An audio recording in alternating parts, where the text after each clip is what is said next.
बस एक बात सीखो, गंदे विचार खत्म हो जाएंगे। Buddha deep story.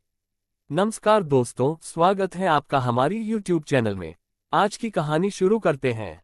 एक भिक्षु हर दिन तथागत से कहता कि मैंने मन को जीत लिया है, अब यह मुझे विचलित नहीं कर सकता। तो एक दिन गौतम बुद्ध ने कहा, ठीक है, तुम दक्षिण दिशा में भिक्षा मांगने जाओ, यही तुम्हारी आखिरी चुनौती है। फिर अगले दिन ही भिक्षु ने व्याकुल होकर कहा, मुझसे बड़ी गलती हुई है, अब मैं दोबारा उस दिशा में भिक्षा मांगने नहीं जाऊंगा। ये कहानी शुरू होती है जब एक बड़े प्रदेश का राजकुमार अपना राजमहल सब छत त्याग कर बौद्ध संघ में शामिल हुआ। शुरुआती दिनों में नए भिक्षु ध्यान करना सीखते, इसके साथ साथ गौतम बुद्ध उन्हें भिक्षा मांगने भेजते ताकि भिक्षुओं का अहम कमजोर हो और उनका व्यवहार विनम्र हो जाए। संघ में आने के कुछ समय पश्चात एक राजकुमार भी भिक्षा लेने जाने लगा। शुरू शुरू में सब ठीक था, लेकिन कुछ ही दिनों में घटना घटी जिस कारण राजकुमार विचलित हो गया और उसने भिक्षाटन पर जाने से मना कर दिया। भिक्षाटन का नियम था कि भिक्षु केवल 2 घरों में भिक्षा मांगते और नहीं मिलती तो आश्रम वापस आकर जल ग्रहण करते। एक बार राजकुमार भिक्षु नगर में भिक्षा मांगने निकला और दुस्सहयोग से भिक्षा नहीं मिली। शुरू में राजकुमार भिक्षु को निराशा हुई, लेकिन कुछ ही पलों में उसका मन शांत हो गया, जैसे कुछ हुआ ही ना हो। बिना प्रयास के आज भिक्षु बड़ा प्रसन्न था। उसने लौटकर गौतम बुद्ध से कहा, आज मुझे भिक्षा प्राप्त नहीं हुई, लेकिन मेरा मन शांत है, न ही किसी विचार ने मुझे परेशान किया। गौतम बुद्ध भिक्षु की सारी भावनाएं समझ रहे थे। तथागत ने कहा, अच्छी बात है, अब तुम कल महल की तरफ भिक्षा मांगने जाना। भिक्षु ने आज्ञा का पालन किया और अगले दिन भिक्षा मांगने निकल गया। कुछ देर बाद जब भिक्षु महल के आगे से गुजरा तो उसे अपना महल याद आ गया कि कैसे वह ऐशो आराम का जीवन जीता था। भिक्षु ने सोचा, महल में खाने को स्वादिष्ट पकवान मिलते और सेवा करने को कई नौकर होते और सभी प्रकार के सुख मिलते। ऐसा सोचते सोचते भिक्षु के मन में इच्छा हुई कि आज बढ़िया भोजन मिल जाए। तभी भिक्षु सचेत हो गया कि ये सब अतीत की स्मृतियां हैं और मैं केवल इन्हें देख रहा हूँ। पुरानी यादों के ताज़ा होने से मन में कुछ इच्छाएं प्रकट हो रही हैं। ये भी मैं केवल देख रहा हूँ। अगर मैं इन शारीरिक इच्छाओं को पूरी करने की लालसा रखूं तो मैं मन की शांत और यह जागृत अवस्था खो दूंगा। भिक्षु ने महसूस किया कि जब जब हम स्वयं को 2 कदम आगे ले जाते हैं, तब तब चेतना का स्तर ऊपर उठाते हैं। तब तब मन इस प्रकार के खेल खेलता है। जब हम मन को शांत करने लगते हैं, तब मन हमें बेचैन करने की पूरी कोशिश करता है। भिक्षु ये सोचकर बहुत खुश हुआ, क्योंकि आज उसने आत्मचिंतन से मन के बारे में गहरी समझ और सूक्ष्म दृष्टि प्राप्त कर ली। भिक्षु ने आश्रम आकर गौतम बुद्ध को सारी बात बताई और कहा, तथागत, आज मुझे आपकी कृपा से सूक्ष्म दृष्टि प्राप्त हुई। मन हमें बार बार इच्छाओं में उलझाना चाहता है। महल को देखकर मुझे भी पुराने सुखों का स्मरण हो आया, लेकिन आज भी विचार मुझे छू नहीं पाए। गौतम बुद्ध ने कहा, अच्छी बात है, कल नगर की दक्षिण दिशा में जाना, वहां एक हवेली है, वहां मन और विचारों पर उपदेश देकर आना। भिक्षु बहुत खुश हुआ। आज वो जल्दी जल्दी चल रहा था, क्योंकि वो उपदेश देने जा रहा था। पर दोस्तों, इस बार की यात्रा भिक्षु पर भारी पड़ने वाली थी। कुछ ही देर में भिक्षु हवेली पहुंचा और भिक्षा के लिए आवाज लगाए। आवाज सुनकर एक सुंदर युवती बाहर आई। भिक्षु ने सोचा कि इस युवती की सुंदरता को देखकर मेरे मन में कोई विचार नहीं आना चाहिए, क्योंकि मेरा यहाँ आने का प्रयोजन तो इसको उपदेश देना है। युवती ने भिक्षु को प्रणाम किया और कहा, आइए पहले भोजन ग्रहण कीजिए। भिक्षु ने भोजन किया, फिर सोचा कि उपदेश देने से पहले थोड़ा आराम कर लेता तो अच्छा होता। भिक्षु ये सब सोच ही रहा था, इसी बीच युवती ने कहा, श्रीमान, आपने अभी अभी अन्न ग्रहण किया है, अब थोड़ा आराम कर लीजिए, फिर उपदेश शुरू करना। ये सुनते ही भिक्षु सतर्क हो गया। जो योजना वह मन में बना रहा था, यह महिला वह सब बिन बताए करती जा रही थी। भिक्षु ने सोचा, ये सब संयोग है, यहाँ लोग भोजन के बाद आराम करते होंगे।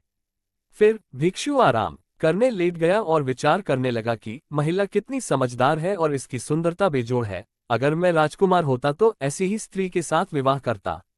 भिक्षु के मन में ऐसे ही कुछ विचार चल रहे थे। इतने में युवती फिर से आए और बोली, अगर आप राजकुमार होते तो मुझे उपदेश कैसे देते?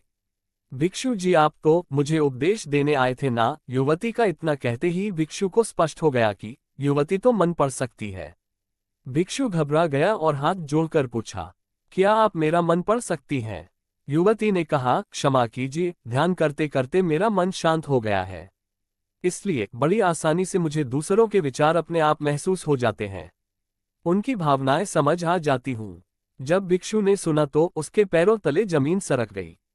फिर बिना कुछ बोले भिक्षु तत्काल आश्रम की ओर चल पड़ा। रास्ते में चलते हुए भिक्षु का दिमाग फटा जा रहा था।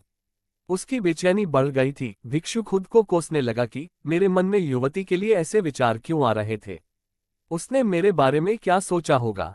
अगर यह बात लोगों को पता चलेगी तो लोग भिक्षुओं और संघ के बारे में क्या सोचेंगे। आज भिक्षु बहुत लज्जत महसूस कर रहा था और वह थोड़ी ही देर में आश्रम पहुंच गया। जब भिक्षु गौतम बुद्ध के सामने पहुंचा तो तथागत ने देखा कि उसके चेहरे की रौनक जा चुकी है। दोनों कंधे झुके हुए थे। भिक्षु ने बुद्ध से कहा, अब मैं कभी भिक्षा के लिए नहीं जाऊंगा। तथागत ने कहा, पहले आराम से बैठो, फिर मुझे बताओ कि तुम्हारी चाल में इतनी थकान क्यों है। आज तुम्हारे चेहरे पर तेज की जगह ग्लानि की भावना क्यों है। भिक्षु ने सारी बात बताई और कहा, मैं सब कुछ जानते हुए भी महिला की सुंदरता के बारे में और अन्य चीजों के बारे में सोच रहा था। मैं मन से पूरी तरह हार गया। अब मैं कभी उस दिशा में नहीं जा पाऊंगा। मैंने बौद्ध संघ का भारी अपमान किया है, गौतम बुद्ध ने कहा। सबसे पहली बात, परेशानी को बड़ा चढ़ाकर मत सोचो। अगर कुछ बुरा हो जाए तो एकदम से यह मत सोचो कि सब खत्म हो गया। बिना सोचे निष्कर्ष पर मत जाओ। दूसरी बात, ध्यान दो कि कहीं तुम नकारात्मक विचारों के साथ अतिशयोक्ति करने वाले शब्दों का प्रयोग तो नहीं कर रहे। जैसे मैं हमेशा हारता हूँ, जीवन में कुछ नहीं बचा, मैं मन से पूरी तरह हार गया, मेरे साथ कोई नहीं है। क्योंकि ऐसा करने से मन अति भावुक और विचलित हो जाता है और नकारात्मक विचारों के चक्र में फंसा रहता है। तथागत के शब्दों से राजकुमार भिक्षु के मन को सांत्वना मिली। भिक्षु ने पूछा, अगर मैंने अपने मन को जीत लिया था तो फिर मन ने मुझे परेशान क्यों किया। गौतम बुद्ध ने कहा, सबसे पहले ये समझो कि विचार पैदा कैसे होते हैं। पहले बाहर कुछ हुआ, फिर उस घटना के प्रति अंतर्मन ने प्रतिक्रिया की, इस कारण शरीर में भावना या सनसनी पैदा हुई। फिर इस सेंसेशन या फीलिंग के प्रति तुम्हारे सचेत मन ने यानी कॉन्शियस माइंड ने प्रतिक्रिया की। इस आखिरी स्टेप को हम विचार कहते हैं। भिक्षु ने पूछा, हमको परेशान करने की विचारों में इतनी शक्ति आती कहाँ से है।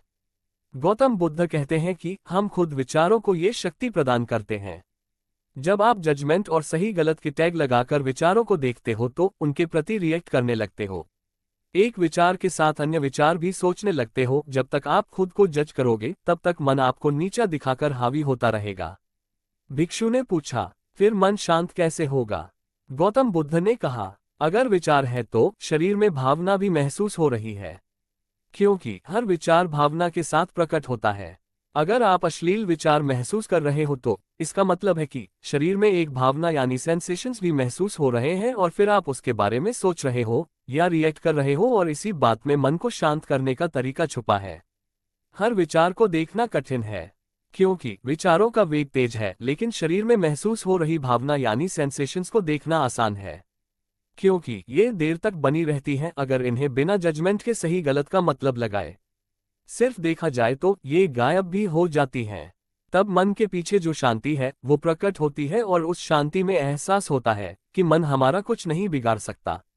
हमारा अंतर्मन कैसे ठीक होता है। नॉन जजमेंट से अगर हम किसी भी इंसान या घटना या फिर अपने मन को बिना जजमेंट के देखते हैं तो मन के साथ साथ अंतर्मन अपने आप स्वस्थ और शांत होने लगता है। अगर तुमने मात्र ये देखा होता कि इस औरत के प्रति विचार केवल मेरे अंतर्मन के रिएक्शन के कारण है और यह मैं केवल देख रहा हूँ, मन में बहुत कुछ चल रहा है लेकिन मैं सांस के प्रति सचेत हूँ, मैं शरीर में होने वाली प्रतिक्रिया को देख रहा हूँ, तब भी तुम सचेत होकर दृष्टा भाव में लौट आते। मन के पीछे जो शांति है वह हमारी सबसे बड़ी ताकत है। हम बड़ी आसानी से विचारों को शांत कर सकते हैं और एक दिन ये जान सकते हैं कि किसी भी प्रकार का विचार चिंता असल में इस शांति को पार नहीं कर सकता। हम हमेशा विचारों से अछूते हैं। गौतम बुद्ध कहते हैं कि तुम याद रखो, विचार तुमसे हैं, तुम विचारों से नहीं।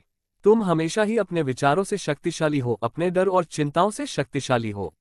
अब तुम अगले 7 दिन युवती के घर भिक्षा मांगने जाओगे और ध्यान रखना अपने विचारों को जज मत करना। अच्छे बुरे विचार केवल तुम्हारा द्वार खटखटाते हैं। तुम केवल इतना याद रखना कि तुम वह शांति हो जिसमें सब प्रकट हो रहा है। अगले दिन भिक्षु पूरे मार्ग जागृत होकर चला। महिला के घर जाने से पहले थोड़ी घबराहट हुई, लेकिन भिक्षु दृष्टा भाव में बना रहा। विचारों को, शरीर में उठ रही भावनाओं को, डरों को, गिल्ट को, सबको बस देखता रहा। जब वापस लौटा तो वह पूरी तरह शांत था। आज मैंने मन को जीत लिया है, यह अहंकार भी नहीं था।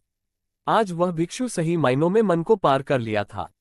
तो दोस्तों, ये महात्मा बुद्ध की मोरल स्टोरी आपको पसंद आई हो तो इसे अपने दोस्तों के साथ साझा करें और इस स्टोरी को लाइक करें, कमेंट करें और हमारे चैनल को सब्सक्राइब करें ताकि आप हमारे आने वाली बुद्ध मोरल स्टोरी को न खो दें। धन्यवाद। नमो बुद्धाय।